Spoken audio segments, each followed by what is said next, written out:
Tudo bem, pessoal? Hoje é quinta-feira e aqui no A Mil por Hora com o Rodrigo Matar, vocês já sabem, é dia de TBT, é o dia do fato marcante, é o dia da história a ser celebrada em 2 e 4 rodas no Brasil e no mundo.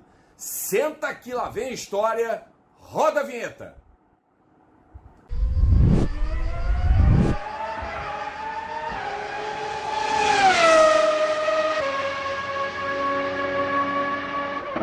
Muito bem, eu sou o anfitrião desse canal, sejam todos bem-vindos, sejam todas bem-vindas ao universo marcante do esporte a motor em 2 e 4 rodas no Brasil e no mundo, com o nosso quadro Throwback Thursday, o TBT, e você pode ajudar o nosso canal a crescer cada vez mais.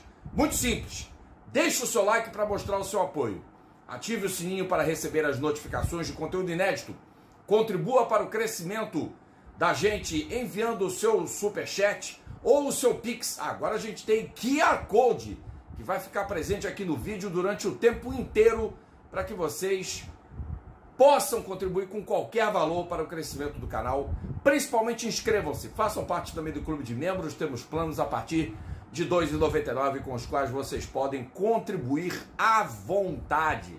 A sua participação é muito importante para o crescimento do canal.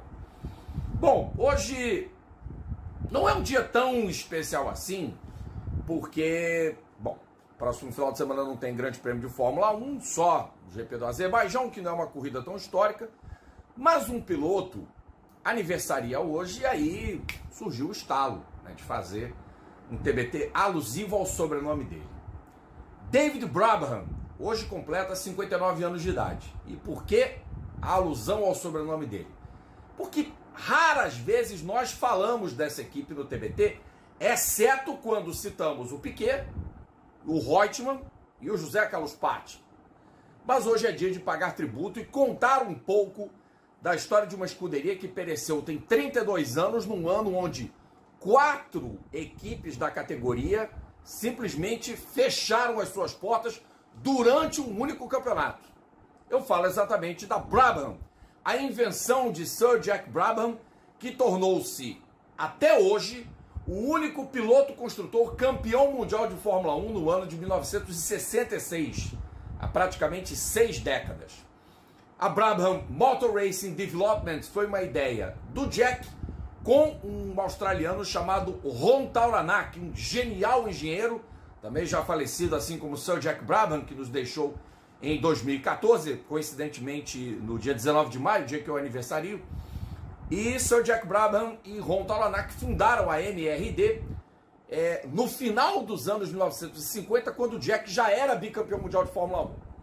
E aí a companhia começou a ser montada meio que às escuras, porque ninguém sabia da existência dessa nova organização, e ela vai para a pista em 62, para disputar provas de Fórmula 1. Primeiro com o modelo Lotus 24. Depois é que estreia o Brabham BT3, o primeiro carro da marca. O primeiro carro com o sobrenome de Sir Jack Brabham e desenhado por Ron Tauranak. Aliás, para quem não sabe, a Brabham se distinguiria como o maior construtor de chassis dos anos 1960. Muita gente fala da March, da Lola, e não sem razão, porque a March e a Lola acabaram cumprindo esse papel em diversas categorias entre os anos 70 e 80. Mas a Brabham nos anos 60 foi insuperável, porque ela fez carros não só de Fórmula 1 para a equipe oficial e para clientes, como também fez modelos de Fórmula Júnior, fez modelos de Fórmula 2, fez modelos de Fórmula 3, fez modelos da Yuzaki, porque o Jack andou de Fórmula Indy, fez Fórmula 5000. Então a Brabham terá construído, segundo um levantamento, cerca de 500 carros na sua fábrica em Chessington, do Surrey, entre meados dos anos 60 e início dos anos 1970, quando ainda corriam modelos Brabham em outras subcategorias, como a Fórmula 2 e a Fórmula 3, por exemplo. Os modelos Brabham eram rivais dos Lotus, Chevron, Matra, BMW e por aí vai, que aconteciam, o que era muito comum nas categorias menores de antanho. Até a Ferrari fez o seu modelo Dino de Fórmula 2 e outros construtores menores, como a Alpine, enfim, Tecno e por aí vai.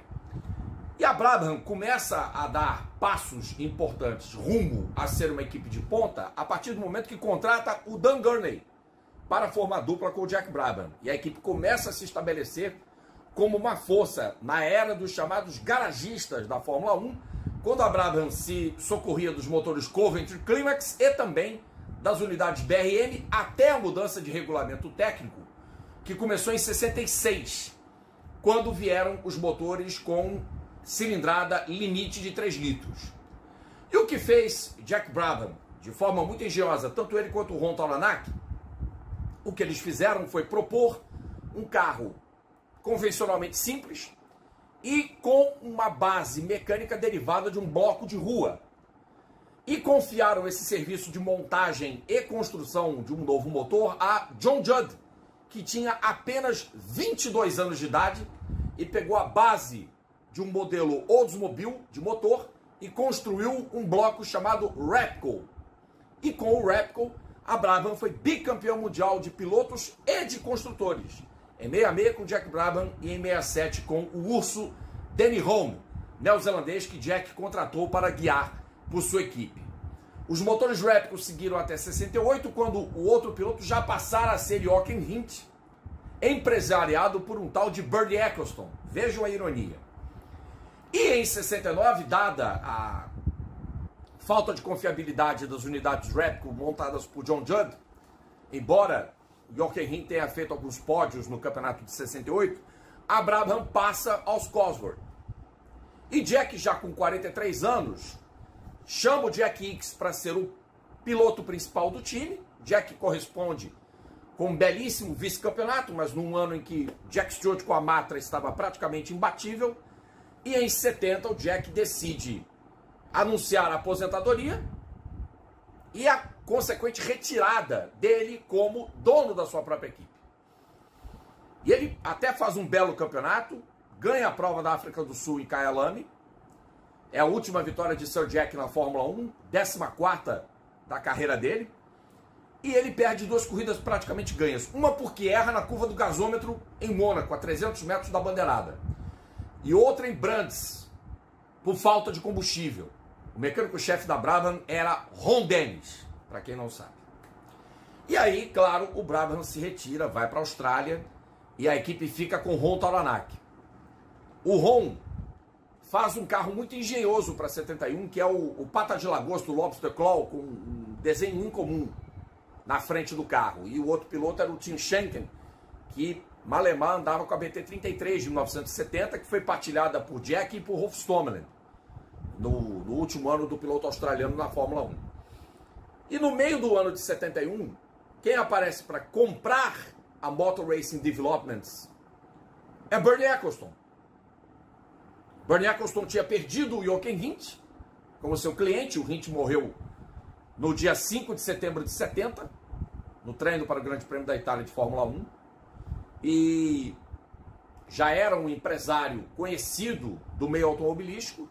E o Bernie, com algumas libras, resolveu dar a sua grande cartada e se tornar um dono de equipe na Fórmula 1. Óbvio, a relação entre Ecclestone e Tauranac não foi das melhores.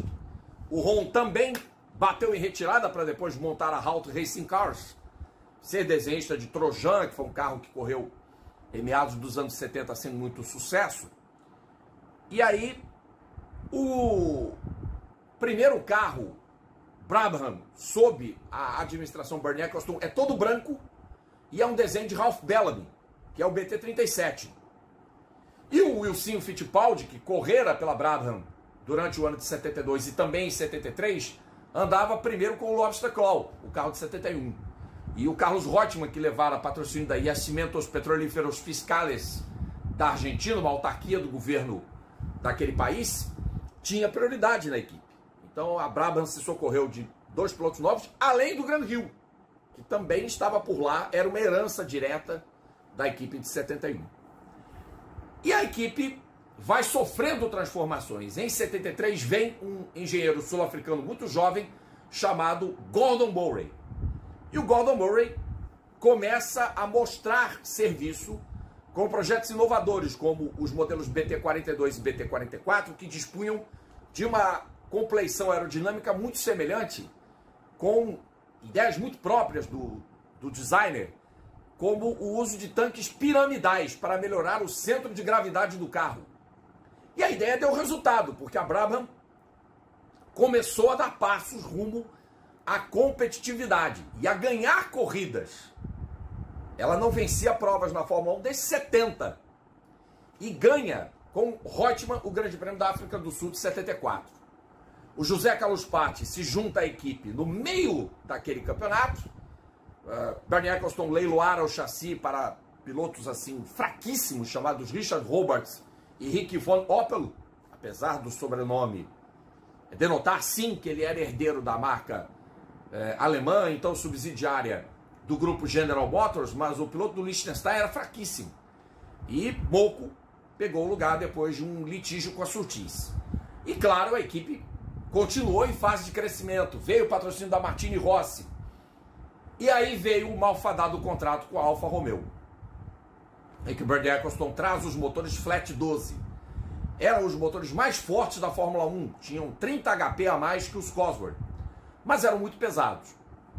E nem a inventividade do BT-45 com as trombetas de admissão dos cabeçotes montadas lado a lado, já antevendo o regulamento sem os periscópios, que tomavam conta do design dos carros de Fórmula 1 até maio de 76, nem assim a Brabham foi competitiva, porque os motores Alfa eram pouquíssimo confiáveis. E ainda assim o Gordon Murray seguiu inovando. Ele testou freios de carbono. O Moco foi o primeiro piloto que testou os freios de carbono, porque o Reutemann não tinha nenhuma paciência para testes. E a grande cartada do Ecclestone é em 78, quando ele pega o Lauda. E com o patrocínio da Parmalat, ele consegue fazer o Lauda ganhar mais do que as 200 mil libras. Em libras de 78 era dinheiro para burro, que o austríaco ganhava na Ferrari. Então o Lauda foi para a Brabham com um contrato de 2 anos, renováveis por um outro período se ele quisesse, para ser o piloto mais bem pago da Fórmula 1. E Gordon Murray fez o BT-46 com radiadores dianteiros e faz o Fan Car, que é um carro com uma ventoinha na traseira, que é absolutamente inovador, mas ao mesmo tempo criou uma situação em que a concorrência viu que ali era um carro que seria covardia correr contra o BT-46, porque o turbilhonamento do ar dava o efeito solo, fazia o carro grudar no chão. E o Lauda dizia que era um carro muito fácil de conduzir. Com ele vence o GP da Suécia, com o Ricardo Patrese em segundo e Ronnie Peterson em terceiro. E aí a CSI, a Comissão Esportiva Internacional da FIA, declara o BT-46B, que era a versão do Fan Car, ilegal, e o Gordon Murray retorna ao modelo BT-46, que ganha o Grande Prêmio da Itália com o Lauda, quando o Andretti e o Villeneuve são punidos com queima de largada, e o BT-46 é o carro da estreia do Nelson Piquet na equipe no GP do Canadá em Montreal. O motor Flat 12 é trocado por uma unidade V12 para 79. O Lauda se cansa da Fórmula 1 de uma hora para outra, estava tomando um pau homérico do Nelson Piquet, mesmo num carro pouco confiável, com problema de aerodinâmica. O Nelson ainda metia tempo no Lauda, porque aprendeu muito com o que o Lauda trocava de ideias com o Gordon Murray. E aí a Brabham passa a viver com o Nelson Piquet o seu período, eu diria que o mais profícuo em termos de performance, porque foram épocas de consistência, claro, aliadas a algumas situações de altos e baixos. Por exemplo, 80 e 81 com o modelo BT-49 são anos praticamente perfeitos, embora a Brabham não tenha o melhor carro da Fórmula 1 na época, primazia da Williams, acredito eu que todo mundo concorda com isso, mas o Piquet era mais piloto que o Reutemann e que o Alan Jones. E provou isso ganhando o Campeonato Mundial de 81. O Gordon Murray também inventou naquela temporada. Criou a suspensão hidropneumática que burlava o regulamento que bania o efeito solo, e a uma velocidade acima dos 120 por hora, ela abaixava por completo e grudava o carro no solo. Ela reproduzia de uma outra forma o ground effect proibido. E claro, todo mundo achou e legal quando a artimanha funcionou em Buenos Aires pela primeira vez, só que todo mundo que pôde copiou a suspensão hidropneumática da Brabham. A McLaren fez isso, a Williams fez isso, a Renault, a Ferrari, todo mundo copiou. Todo mundo copiou. E em 82, quando a Brabham se acerta com a BMW para receber motores turbo, o Gordon inventa de trazer o reabastecimento, uma ideia já vinda de Indianápolis. Para largar com o carro com metade do tanque, fazer um reabastecimento, completar o tanque e continuar com o carro aliviado. Dentro do regulamento, mas aliviado. A ideia só não deu certo em 82 porque o motor BMW ainda não era confiável. Mas em 83, todo mundo copiou a Brabham. E ninguém pegou o Piquet. Porque no final do ano, com uma suspensão redesenhada e uma nova aerodinâmica, o BT52 transmutado em BT52B tornou-se o carro a ser batido. O Piquet fez 22 pontos de 27 possíveis nas 3 últimas corridas do campeonato. Poderia ter feito todos os 27 pontos, mas não quis. E aí, claro, começou o chororô. Porque o combustível da Brabham tem aditivo de foguete da Wintershall. Nunca foi comprovada a adição do aditivo de foguete e jamais também foi comprovada a ilegalidade do carro. Ilegalidade comprovada assim foi a questão da caixa preta, onde se abastecia com água, e o BT49, usado em algumas provas em 82 por Piquet e por Ricardo Patrese, era ilegal, como também era a Williams e também outros carros eram. Só que a Williams e a Brabham foram pegas de boi de piranha, e aí foi aquela guerra, Balestre contra Eccleston, que várias vezes nós já falamos no canal em outros TBTs.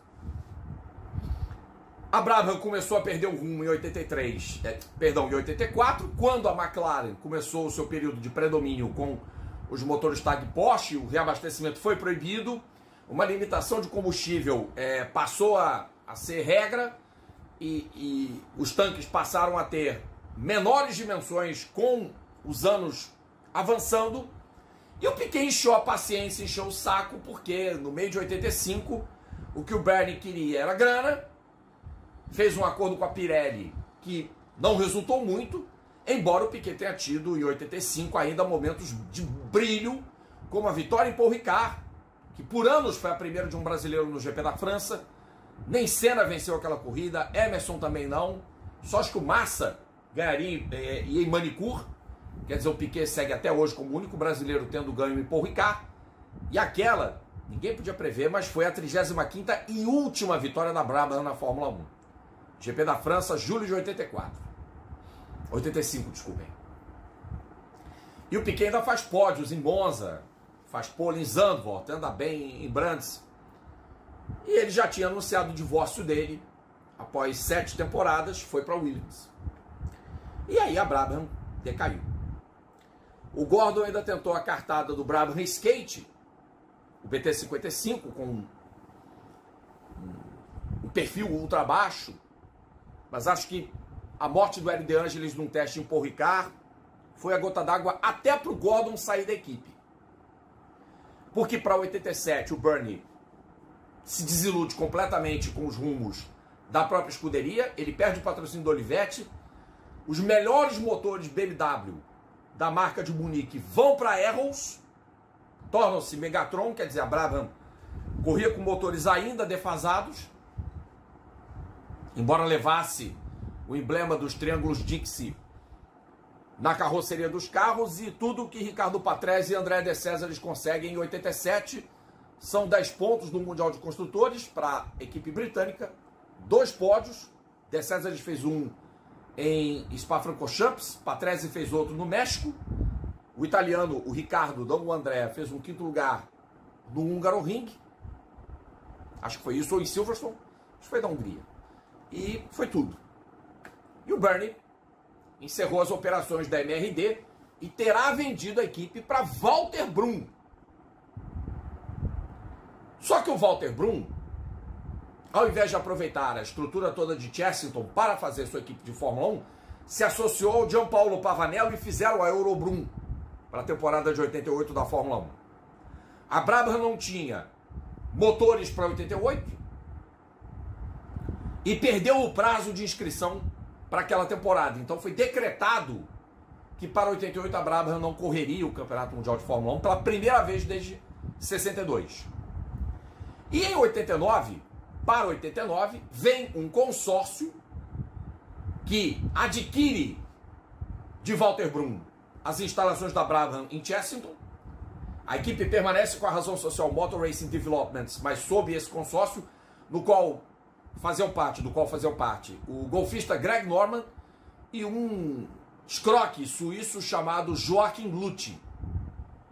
E a equipe efetivamente volta ativa, traz Stefano Modena da Fórmula 3000, da Eurobrum, e contrata o experiente Martin Brundle, que tinha corrido em 88 o Campeonato Mundial de Endurance pela Jaguar. A Brabham tem que passar pela pré-classificação naquela temporada. E o Brundle, na primeira metade do campeonato, fica fora de 2 provas. Mas consegue um pódio a equipe em Mônaco com o Stefano Modena. E lá mesmo, o Brundle também faz uma atuação formidável. Até a bateria do carro arriar, ele tem que trocar e terminar a prova na 6ª posição. E a equipe colheu alguns bons pontos, apesar da fragilidade do equipamento, que era o modelo BT-58, muito bem desenhado pelo Sérgio Greenland, um designer argentino, com o motor Judd, de John Judd, que voltaram a trabalhar para a Brabham 20 e tantos anos depois de fazer os motores Repco V8. Isso o John Judd já com 40 e tantos anos de idade, porque ele tinha 22,66. Soma aí, gente, mais 23 anos, tinha 45 anos de idade em 89, quando os motores dele equiparam os carros da Brabham. Aí Joachim Lüthi é preso por fraude fiscal e quem assume é o consórcio Middlebridge, liderado por Koji Nakauchi, que tinha John McDonald, outro escroque, como o team principal da Brabham. John McDonald foi o chefe da RAM, que andou com carros Brabham como clientes nos anos 1970. E aí a equipe vive um período de dificuldades enormes, contrai um empréstimo a um grupo Landhurst Leasing, naquele mesmo ano de 90, para tentar garantir a sua sobrevivência, e apesar de ainda tentarem um acordo com a Yamaha para trazer os motores V12 da marca dos 3 diapasões, que era especialista em instrumentos musicais no começo e que depois entrou para o mercado de motocicletas e fez motores de alta performance para carros de corrida. Começando com a Brabham em 91 na Fórmula 1, o motor V12, em que Martin Brundle de novo voltava para a equipe, tendo como companheiro de time o Mark Blundell. E pelas performances ao longo do ano, a Brabham voltou ao drama das pré-classificações no meio de 1991. Então foi um campeonato dificílimo, mas onde a Brabham, mesmo patinando do meio para o fim do pelotão, ainda marcou alguns pontos do campeonato. E para 92, sem a Yamaha que se bandeou para Jordan, o que restou para a equipe, que já vivia tempos terríveis de dívidas, bloqueios fiscais, os bens sendo arrestados do consórcio Middlebridge, a equipe tinha que se socorrer de patrocínios, de pilotos pagantes, de pay drivers, e veio da Fórmula 3000 o belga Eric Van der Poel, que tinha fracassado com a equipe Modena em 91 na Fórmula 1, só disputado uma prova naquele campeonato, e viria Akihiko Nakaya, que era um piloto japonês, garantia de grana via Middlebridge. Só que a FIA recusou a superlicença ao Nakaya, e aí veio a Giovanna Amati, a pilota italiana, tentando angariar mídia, angariar patrocínio, não conseguiu. Porque Giovanna não conseguia fazer bons tempos com os carros, e embora tivesse apoio de alguns pilotos, ela era vítima de muito preconceito.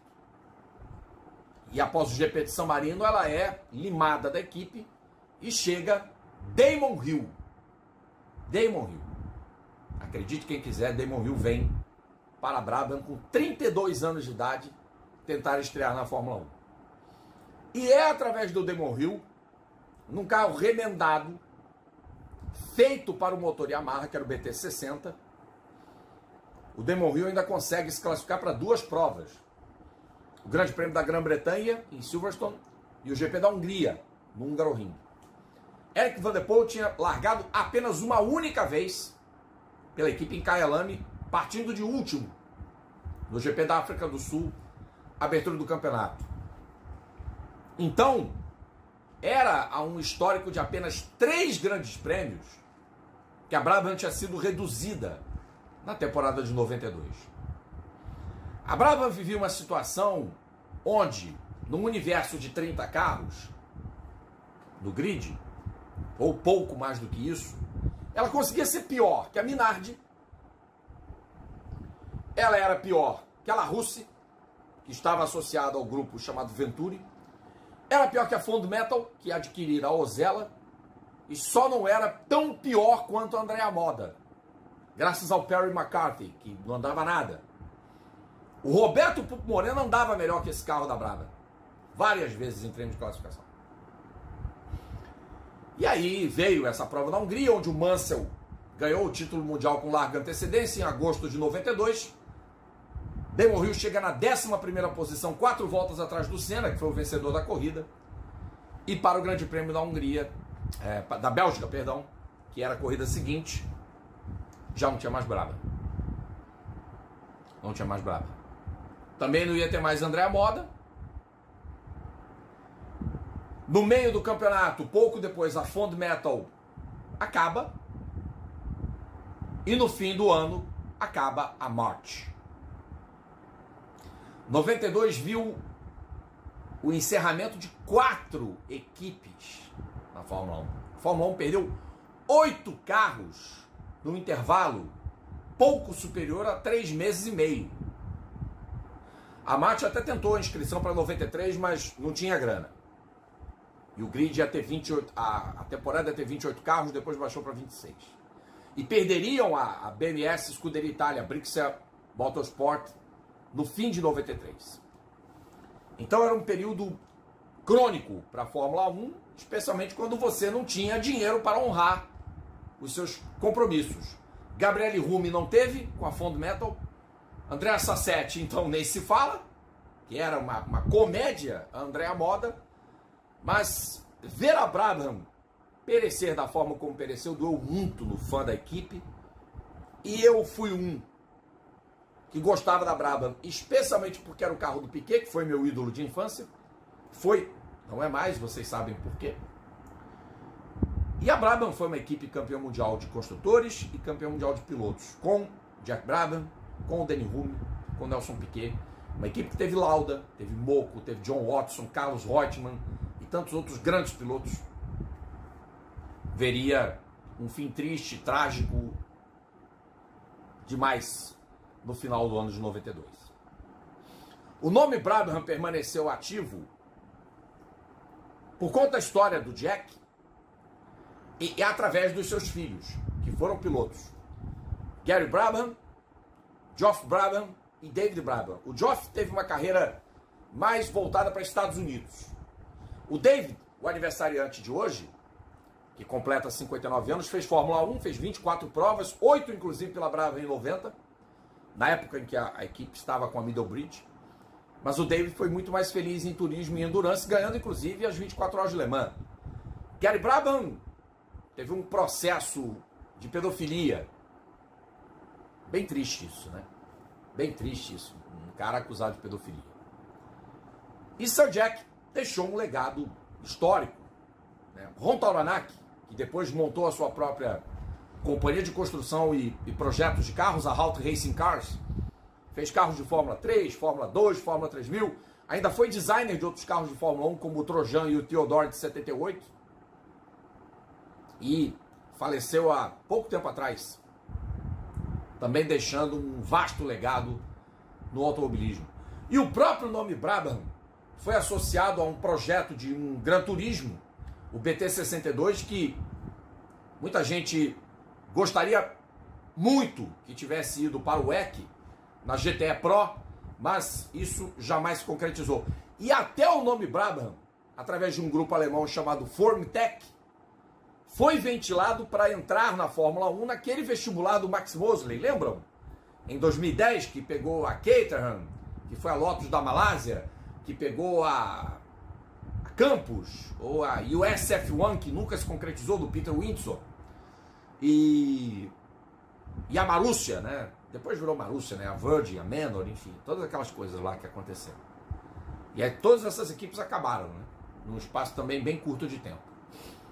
E a Formtech teria voltado com a Brabham, mas também não se concretizou.